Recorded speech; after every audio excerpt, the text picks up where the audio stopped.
Hi, this is Scott Camp with Michigan Pool News, and today I'm talking to James Harrison and Gernot Runschke with GMB Architecture Engineers out of Holland, Michigan. We're going to talk a little bit about the ADA building requirements and get a little bit more into maybe where it gets into our swimming pools. So hello, James. Hello, Gernot. How are you? Good, Scott. How are you? How are you, Scott? Good. So when I first think of the ADA, when GMB's putting in a new building, what is your guys' approach to looking at the things that need to happen? Well, when we get involved in doing a new structure for a client, we'll look for the scope of work, what is the client anticipating, and then, of course, based on building codes, as everything we do has to meet the building code, we do apply, as we're talking about, ADA and barrier-free, and then encompasses the building approach. That's how, people enter the building, how they exit the building, how, that encompasses hardware, lighting, that encompasses all the other issues about what people don't quite understand or don't often think about it, is the hearing impaired. We have people who are, have a problem and they walk in the building, they don't know what's going on. And we see that now on some communities where they do have sounds at the crossing, so the same applies to buildings. Hearing impaired, sight impaired, all those things we have to comply with. And so it isn't just building a building, but we encompass all those issues and we incorporate those in the design. Oh, wow. Yeah, I know that, from a standpoint when, somebody that maybe doesn't understand, you look at a few parking spots and that's all you really see when you pull up to a building, but you've listed out a lot of other things that I've never thought about when you're walking through a building that makes it compliant. On that, have you had clients call you that have had people complain about their ADA not maybe being up to snuff?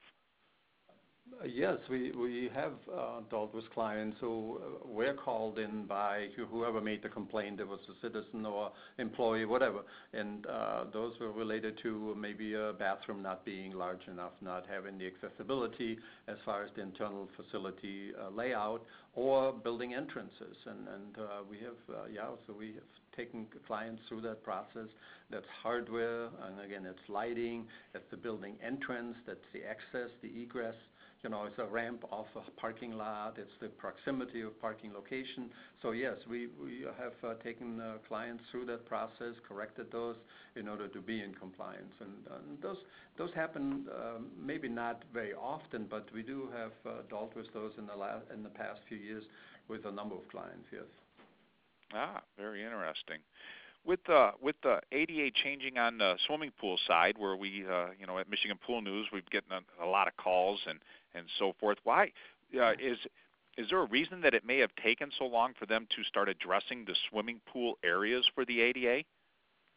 Well, one of my stipulation would be that as ADA has been, a law on the books for many, many years, and many of the buildings have complied and will be in compliance.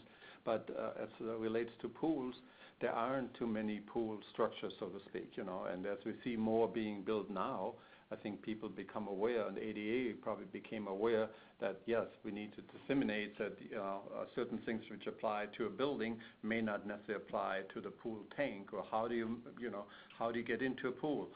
If you say, okay, you make a zero entrance, a ramp, that would take up most of the pool space. And so the whole issue about lifts and, movable lifts or transport lifts and stationary. So I think ADA just looked at that and said, yeah, we need to address those issues more specific to a particular function versus saying in general, which ADA was in the beginnings, that it addressed a lot of areas, and it was an more administrative function than trying to comply with everything. So I think that's what is my take on the way I see it's being evolving. Oh, yeah. Oh, that makes sense. With the Model Aquatic Health Code not being totally complete yet, but I think that they're probably going to address some of these things that will revolve around ADA also. And are these some of the things you guys are looking into? With the Model Aquatic Health Code on the mechanical side, since I deal with more of the mechanical issues with the facilities, One thing that stands out on the Model Aquatic Health Code is the increase in fresh air that's required for the facility. They actually include in the Aquatic Health Code, based on the aquatic venue area, you have to include that into the fresh air requirements now, which will increase the amount of fresh air that we need over and beyond what we've been doing already for ASHRAE requirements. So that's a huge increase in energy costs for the owner as far as operational costs.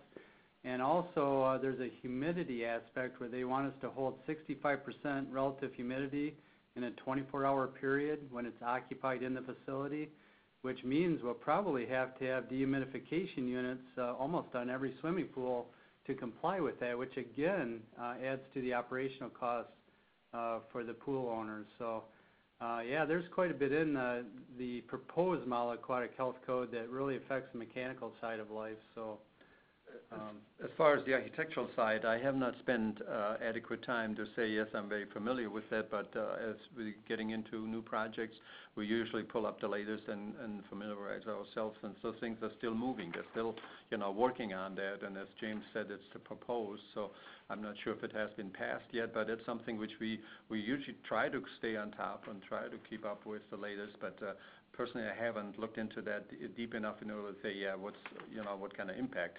We know what James just indicated, the number of air changes or the, water temperature or whatever. That also has an impact on the physical properties of a building because ductwork gets larger. Where do we locate, return air? So all those things we will take under consideration, but I couldn't tell you in the model swimming pool code, which particular areas are impacted right now. But that's something which we will study. Yeah, I think that Paul Sisson at our DEQ at our state will be looking at the code, and I think that from everything I've read so far, they want to use it as a guideline so that it helps us build better facilities. And when James is talking about air turns, I mean, I know that I've been in facilities where where you have to step outside because the air quality is just so poor in some of these facilities. Right, and they actually have another part in the code where they have to have a purge cycle so that they can actually, when they superchlorinate the pool water, they will have a purge cycle in the actual air handling unit so that they can turn over the air with 100% outside air makeup. So again, that all plays into, again, the cost for the owners. And that's the biggest concern on the new health code is that we're going to be increasing the costs for a lot of the equipment, and it's going to be passed on to the owners eventually when they start operating it. So and that translates into also the architectural design approach. When you do large amount of air changes, do you pick up the air right at the pool level, which is ideal? That's what you want to do, the higher percentage. And so how do you bring that air from from there to the unit, and so that all impacts into the design and the construction, and then of course the construction cost. Yeah. Well, thank you, gentlemen. I appreciate the time that it takes to talk about these things, and it's an ever-growing industry with the aquatics, and I think they're not said it well about how things are changing because it's becoming more prominent to have these kinds of facilities everywhere. So thank you for being on Michigan Pool News. And please get into that, with if it's just a splash pad or if it's a play area, for children, water is such an important factor, and people enjoy that, and so there will be, and so ADA and all the codes look at that. Okay, we are building, but are we doing it right? Are we okay with keeping the public and the children and everybody safe? So. Oh yeah. Again, thanks, James Granat. Below will be your guys' contact information if people have other questions about ADA, Model Aquatic Health Code. And you gentlemen have a wonderful day. All right. Thanks, Scott. Thank you, Scott. It was nice talking to you. Nice talking to you, gentlemen. Have a great day, and we'll talk soon.